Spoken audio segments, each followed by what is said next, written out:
हरियाणा कांग्रेस में भूपेंद्र सिंह हुड्डा और रणदीप सिंह सुरजेवाला, किरण चौधरी और कुमारी शैलजा गुट के बीच का विवाद बढ़ता ही जा रहा है। विवाद इतना बढ़ा कि दोनों गुट के कार्यकर्ता आपस में मारपीट पर उतर आए।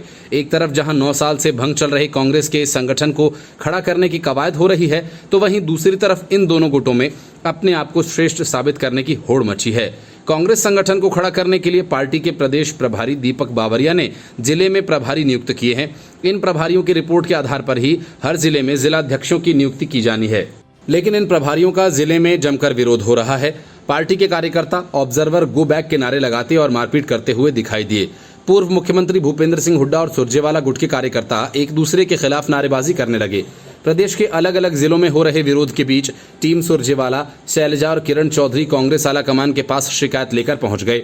इस दौरान उन्होंने हरियाणा में चल रहे हालातों को लेकर केंद्रीय नेतृत्व से बातचीत की। कुमारी शैलजा की तरफ से कहा गया कि जिलों में बाहर के प्रभारी लगाने से असली कांग्रेसी कार्यकर्ताओं की अनदेखी हो रही है।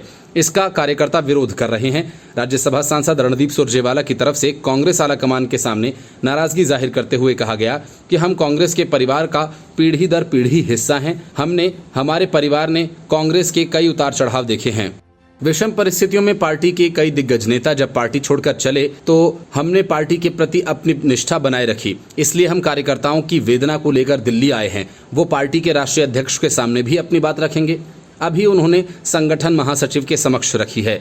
सुरजेवाला की तरफ से कहा गया कि हरियाणा में कांग्रेस जीत रही है, लेकिन कुछ लोग कांग्रेस में बिखराहट पैदा करने में लगे हैं, जो बिल्कुल भी बर्दाश्त नहीं किया जाएगा। कोई कांग्रेस के घर को तोड़ने का प्रयास करेगा तो ऐसा हम होने नहीं देंगे। सुरजेवाला ने कहा कि हमें पार्टी के केंद्रीय नेतृत्व पर पूरा भरोसा है। वो जो भी करेंगे कांग्रेस के हित में होगा। मल्लिकार्जुन खड़गे से कुमारी शैलजा, सुरजेवाला और किरण चौधरी की मुलाकात पर भूपेंद्र सिंह हुड्डा ने कहा कि कुमारी शैलजा और रणदीप सुरजेवाला ने अध्यक्ष से मुलाकात करना अच्छी बात है। सभी नेता पार्टी के लिए काम कर रहे हैं। प्रदेश में कोई विरोध नहीं हो रहा है। कार्यकर्ता अपनी बात रख रहे हैं। सभी को अपनी बात रखने का हक है। हरियाणा के जिलों में कांग्रेसी कार्यकर्ताओं में चल रही खींचतान पर पार्टी प्रभारी दीपक बावरिया ने कड़ा संज्ञान लिया। बावरिया ने चेतावनी दी है कि गुटबाजी फैलाने वाले कार्यकर्ताओं और नेताओं को बर्दाश्त नहीं किया जाएगा। दीपक बावरिया ने कहा कि राजनीति के खेल में सब खिलाड़ी हो सकते हैं, लेकिन कोई खिलाड़ी ये कहे कि मैं ही बेस्ट खिलाड़ी हूँ, ये तो संभव नहीं। सभी को संतुलन बनाकर चलना होगा। अगर संतुलन, समन्वय और सहमति नहीं बन पाई तो इसका नुकसान कांग्रेस को होगा और हमारी बड़ी विरोधी पार्टी इसका फायदा उठा लेगी, जो कि नहीं होना चाहिए। उन्होंने कहा कि पर्यवेक्षक और समन्वयक पार्टियों में ये देखने आ रहे हैं कि जिन्हें पार्टी में नई जिम्मेदारी मिलने वाली है, उनकी शैक्षणिक योग्यता क्या है। वह सूचनाएं लेने आए हैं, चयन करने नहीं आए हैं। Bureau report, news of India. Kapil Sibal के व्यस्त होने के बहाने को लेकर सुप्रीम कोर्ट ने कड़ी फटकार लगाई और कहा कि कितनी बार ये सब चलेगा। हम किसी वरिष्ठ वकील के इंतजार में बैठे नहीं रहेंगे। असल में मामला उमर खालिद की जमानत याचिका पर सुनवाई का है, जिसे सुप्रीम कोर्ट ने स्थगित कर दिया। खालिद को 2020 के दिल्ली दंगों के पीछे कथित बड़ी साजिश के मामले में गैर कानूनी गतिविधियां रोकथाम अधिनियम के तहत गिरफ्तार किया गया था। मामले की सुनवाई कर रही न्यायमूर्ति बेला एम त्रिवेदी ने न्यायमूर्ति दीपांकर दत्ता की पीठ से मामले के स्थगन की मांग की। वजह बताई गई कि खालिद के वकील वरिष्ठ एडवोकेट कपिल सिब्बल भारत के मुख्य न्यायाधीश डीवाई चंद्रचूड़ की अगुवाई वाली संविधान पीठ के समक्ष अनुच्छेद 370 को निरस्त करने के खिलाफ याचिकाओं पर बहस करने में व्यस्त हैं। इस पर पीठ ने कड़ी टिप्पणी की। कितनी बार श्री कपिल सिब्बल तो व्यस्त होंगे ही, हम किसी विशेष वरिष्ठ वकील का इंतजार नहीं कर सकते। सुप्रीम कोर्ट ने स्पष्ट किया कि वे अंतिम अवसर दे रहे हैं। याचिका को आगामी सप्ताह में सुनवाई के लिए स्थगित कर दिया। इसके पहले 18 अगस्त को मामले में सुनवाई टाल दी गई और याचिका को 2 सप्ताह की अवधि के बाद सूचीबद्ध करने का निर्देश दिया गया था। खालिद ने दिल्ली उच्च न्यायालय द्वारा जमानत देने से इनकार के खिलाफ शीर्ष अदालत का दरवाजा खटखटाया। उच्चतम न्यायालय के न्यायाधीश न्यायमूर्ति प्रशांत कुमार मिश्रा ने 9 अगस्त को खालिद की याचिका पर सुनवाई से खुद को अलग कर लिया था। खालिद की दिल्ली उच्च न्यायालय के 18 अक्टूबर 2022 के फैसले को चुनौती देने वाली याचिका सुनवाई के लिए न्यायमूर्ति एस बोपन्ना और न्यायमूर्ति प्रशांत कुमार मिश्रा की पीठ के समक्ष आई थी। उच्च न्यायालय ने पिछले वर्ष 18 अक्टूबर को ये कहते हुए खालिद की जमानत याचिका खारिज कर दी थी कि वह अन्य सह आरोपियों के लगातार संपर्क में था और उसके ऊपर लगे आरोप प्रथम दृष्टया सही नजर आते हैं। हाईकोर्ट ने यह भी कहा था कि आतंकवाद रोधी यूएपीए कानून के तहत आरोपी के कृत्य प्रथम दृष्टया आतंकवादी कृत्य माने जाने के योग्य हैं। उमर खालिद और शर्जिल इमाम सहित अन्य लोगों के खिलाफ फरवरी 2020 में दिल्ली में हुए दंगों का कथित मास्टरमाइंड होने के आरोप में यूएपीए और आईपीसी की विभिन्न धाराओं के तहत मामले दर्ज किए गए थे। ये दंगे सीएए और एनआरसी के खिलाफ हुए विरोध प्रदर्शनों के दौरान भड़के थे। Bureau report, news of India. Gandhi परिवार के साथ अपनी नजदीकी की कहानी सुनाकर पंजाब में कांग्रेस का बंटाधार कर चुके नवजोत सिंह सिद्धू एक बार फिर से उसी रास्ते पर हैं। अब वे चाहते हैं कि आम आदमी पार्टी के साथ कांग्रेस का गठबंधन हो जाए। एक तरफ पंजाब कांग्रेस के सभी बड़े नेता इस गठबंधन के पक्ष में नहीं हैं, लेकिन आम आदमी पार्टी में शामिल होने का ऑफर ठुकरा चुके सिद्धू इस बार मौका नहीं गंवाना चाहते हैं। इसलिए सारे नेताओं को किनारे लगाकर उन्होंने गठबंधन का खुलकर समर्थन कर दिया। ऐसा करने वाले वे पंजाब कांग्रेस के इकलौते बड़े नेता हैं। उन्होंने गठबंधन का समर्थन करते हुए कहा कि पार्टी नेतृत्व का फैसला सर्वोपरि है। पंजाब कांग्रेस के पूर्व अध्यक्ष नवजोत सिंह सिद्धू ने अपने ताज़ा ट्वीट में पंजाब में पार्टी का आम आदमी पार्टी से गठबंधन का समर्थन किया। उन्होंने कहा कि संविधान की रक्षा और बड़े बड़े संस्थानों को आज़ादी की रक्षा के लिए केंद्रीय नेतृत्व का फैसला सर्वोपरि है। उन्होंने लिखा कि चुनाव आने वाली पीढ़ियों के लिए लड़े जाते हैं। नवजोत सिंह सिद्धू ने आगे लिखा कि लोकसभा चुनाव बड़े मकसद से लड़े जाते हैं। केजरीवाल के साथ कांग्रेस का गठबंधन करने का फैसला संविधान की भावना का सम्मान करने और संवैधानिक मूल्यों से अपनी ताकत हासिल करने वाली संस्थाओं की आज़ादी बरकरार रखने के मकसद के लिए किया गया। इसमें राष्ट्रीय हित को सर्वोपरि रखा गया है। हमारे लोकतंत्र की रक्षा के लिए निहित स्वार्थ के तहत राजनीति करने वाले को चुनाव में हराने के लिए ऐसा करना जरूरी है। चुनाव खुद के लिए नहीं बल्कि अगली पीढ़ी के लिए लड़े जाते हैं। जय हिंद, जुड़ेगा भारत। इसके उलट पंजाब कांग्रेस के अध्यक्ष राजा वड़िंग और पंजाब विधानसभा में नेता विपक्ष और कांग्रेस के कद्दावर नेता प्रताप सिंह बाजवा सहित कई नेताओं ने आम आदमी पार्टी से पंजाब में गठबंधन को लेकर कड़ी आपत्तियां दर्ज कराई हैं। बाजवा ने तो यहां तक कह दिया कि आने वाले दिनों में प्रदेश कांग्रेस के नेताओं की भावनाओं को केंद्रीय नेतृत्व को बताया जाएगा। आम आदमी पार्टी से गठबंधन पर वड़िंग ने तो यहां तक कह दिया कि पंजाब में सभी 13 लोकसभा सीटों पर लड़ने के लिए प्रदेश इकाई के नेता और कार्यकर्ता तैयार रहें। Bureau report, news of India. विपक्षी गठबंधन में शामिल कांग्रेस से लेकर जेडीयू और आरजेडी से लेकर अखिलेश यादव तक चाहते हैं कि जातीय जनगणना को लेकर गठबंधन में प्रस्ताव पारित किया जाए, लेकिन ममता बनर्जी इसके लिए तैयार नहीं हैं। ये मसला अब गठबंधन के घटक दलों के बीच सिर्फ तकरार ही नहीं बल्कि गठबंधन के गले की फांस बन गया है।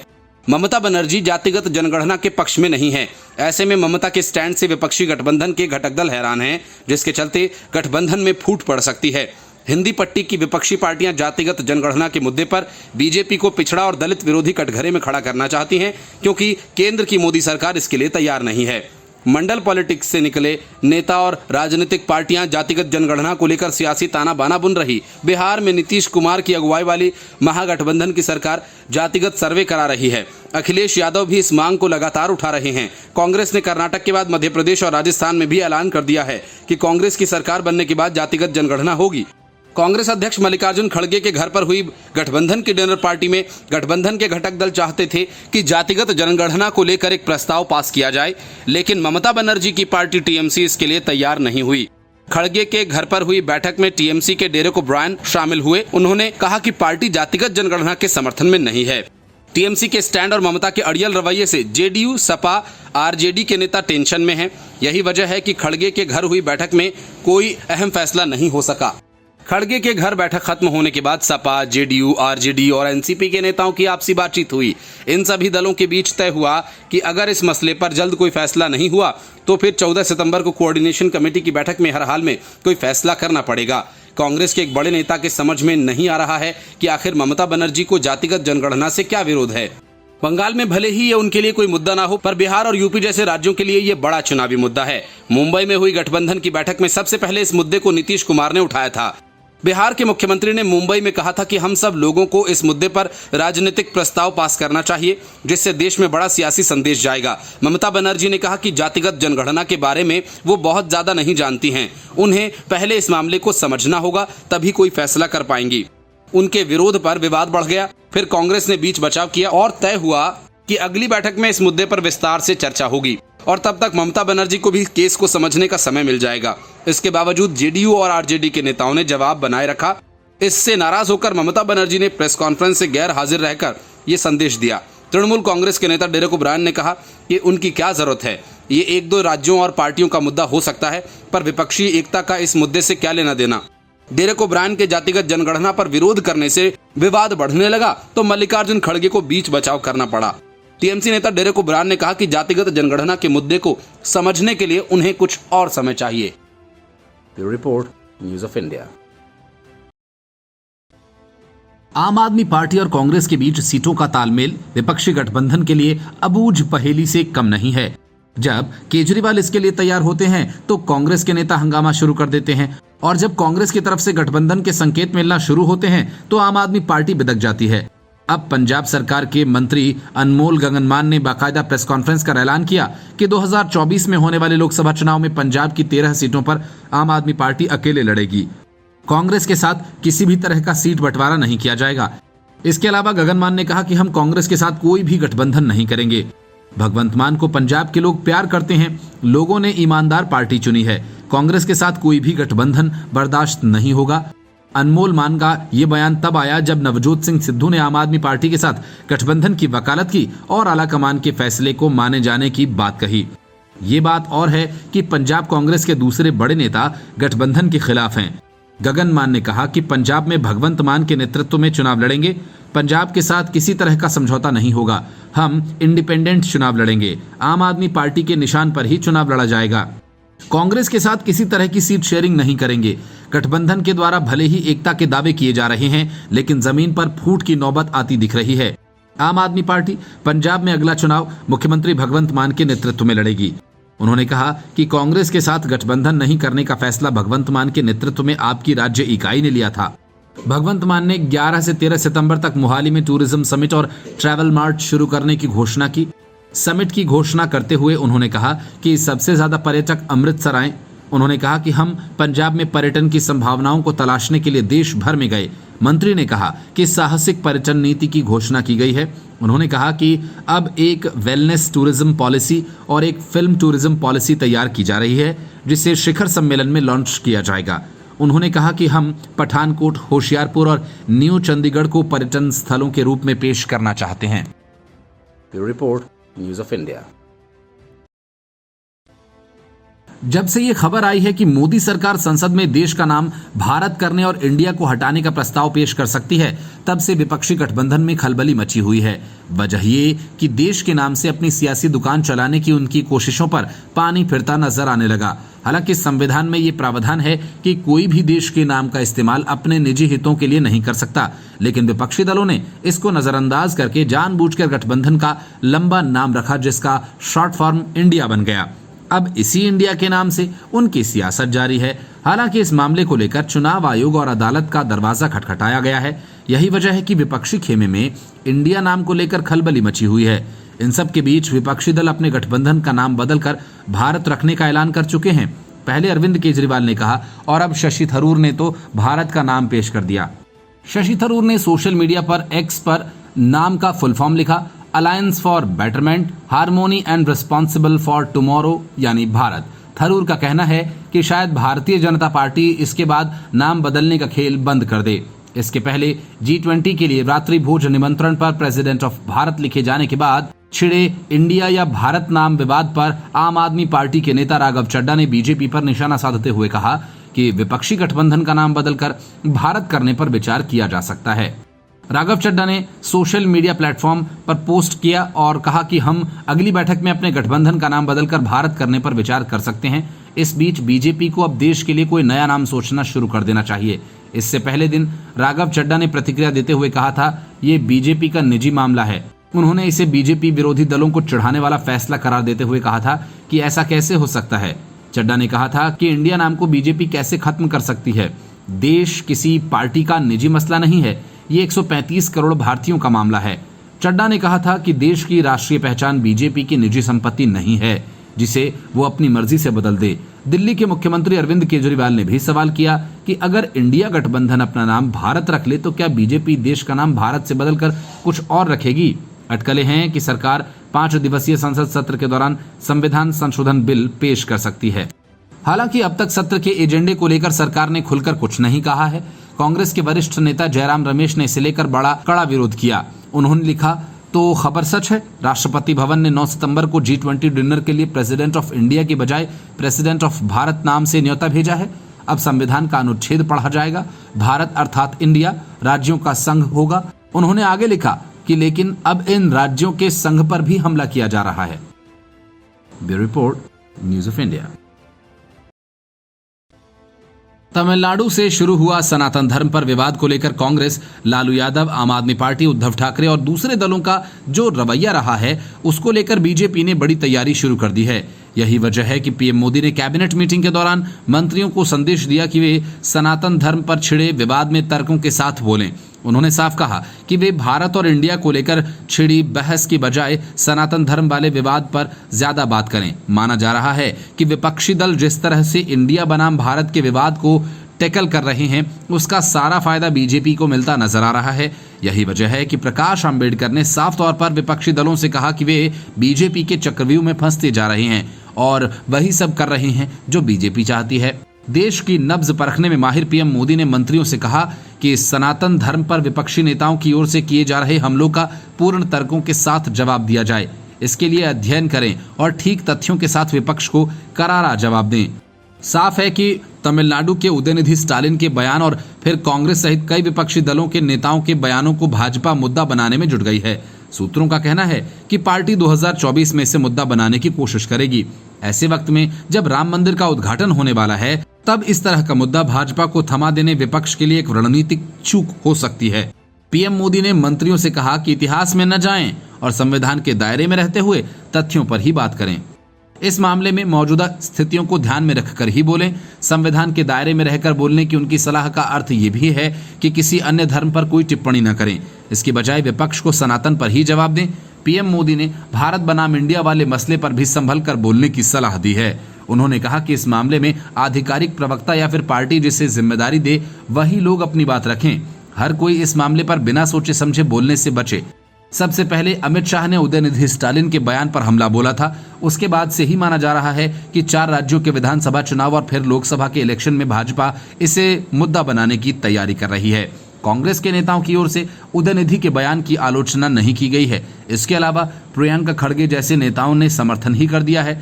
इसके चलते भाजपा और आक्रामक हो सकती है। दक्षिण भारत के कोने से उठा ये मुद्दा आने वाले वक्त में पूरे भारत की राजनीति की दिशा तय करते दिखे तो कोई हैरानी नहीं होगी। सोनिया गांधी को जब सियासी रायता फैलाना होता है वो एक चिट्ठी लिखती हैं। अब संसद का विशेष सत्र आयोजित होने जा रहा है। इसको लेकर कांग्रेस में इतनी बेचैनी हो गई कि सोनिया गांधी ने एक चिट्ठी लिख डाली और चिट्ठी में कांग्रेस के एजेंडे की पूरी लिस्ट थमा दी। अब सोनिया गांधी की इस चिट्ठी पर पलटकर केंद्रीय संसदीय कार्य मंत्री प्रहलाद जोशी ने कहा, ये दुर्भाग्यपूर्ण है, आपका परंपराओं की तरफ ध्यान नहीं है। सत्र शुरू होने से पहले बातचीत की जाएगी। संसदीय कार्य मंत्री प्रहलाद जोशी ने चिट्ठी में कहा, यह बेहद दुर्भाग्यपूर्ण है कि आप संसद हमारे लोकतंत्र के मंदिर के कामकाज का भी राजनीतिकरण करने और जहां कोई विवाद नहीं है वहां अनावश्यक विवाद उत्पन्न करने का प्रयास कर रही हैं।